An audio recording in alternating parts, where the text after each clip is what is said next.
विपक्ष और कांग्रेस सांसद राहुल गांधी के बयान पर देश में सियासत तेज है। कोर्ट ने भी राहुल गांधी को फटकार लगा दी है और सेना का अपमान वे नहीं कर सकते, इस तरह से बड़ी बात कह दी। वहीं बीजेपी के दिग्गज नेता और राष्ट्रीय महासचिव तरुण चुग ने कहा कि राहुल गांधी पाकिस्तान की भाषा बोल रहे हैं।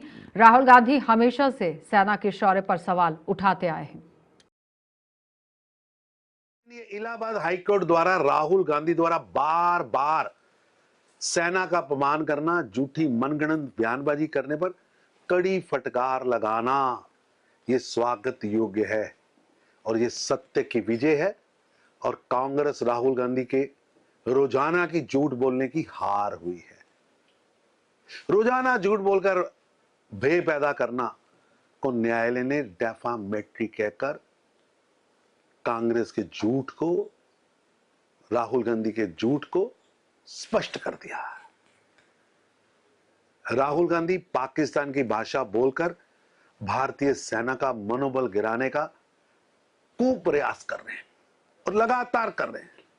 कभी सर्जिकल स्ट्राइक पर प्रश्न उठाते, कभी एयर सर्जिकल स्ट्राइक पर प्रश्न उठाते हैं, कभी ऑपरेशन सिंदूर का विरोध करते और हर बार भारत की सेना को खलनायक और पाकिस्तान की सेना को नायक बनाने का प्रयास राहुल गांधी कर रहे हैं। ऐसे लगता है कि राहुल गांधी पाकिस्तान के प्रवक्ता बनकर मंद बुद्धि की तरह बयानबाजी कर भारत में भ्रम पैदा कर रहे हैं, झूठ परोस रहे हैं। प्रधानमंत्री नरेंद्र मोदी जी का जनगणना 2027 का फैसला स्वागत योग्य है।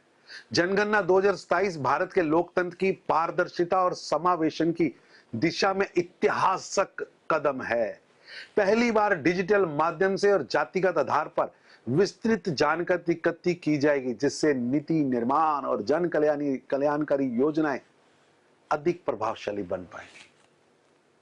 डिजिटल जनगणना भारत के को डाटा सक्षम राष्ट्र बनाएगी और समाज के हर तबके को न्याय संगत प्रतिनिधित्व देने में मदद करेगी। ये प्रधानमंत्री नरेंद्र मोदी जी की भाजपा की सरकार का सबका साथ सबका विकास का विजन का सशक्त उदाहरण है। कांग्रेस और इंडी गठबंधन के दल जो दर्जनों सालों से सत्ता में थे, उन्होंने ऐसा नहीं किया, पर आज नरेंद्र मोदी जी ने कर दिया है। इसलिए इंडी गठबंधन के दल जनगणना जैसे राष्ट्रहित के विषय पर भी राजनीति कर रहे। 70 सालों में जातीय जनगणना से हमेशा कांग्रेस और इंडी गठबंधन के नेता भागते रहे और अब जब भाजपा ने ये कर दिया तो उन्हें बेचैनी हो रही है।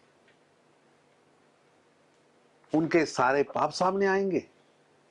स्टालिन हो या तेजस्वी जैसे नेता जाति के नाम पर आर्टिफिशियल भय बहुत दुखद घटना है, हृदय विदारक घटना है। भाजपा की संवेदनाएं सभी शोक संतप्त परिवार के साथ है, किंतु इस पूरे घटनाक्रम के लिए कोई सीधे सीधे जिम्मेदार है तो कांग्रेस पार्टी की कर्नाटका की सरकार जिम्मेवार है।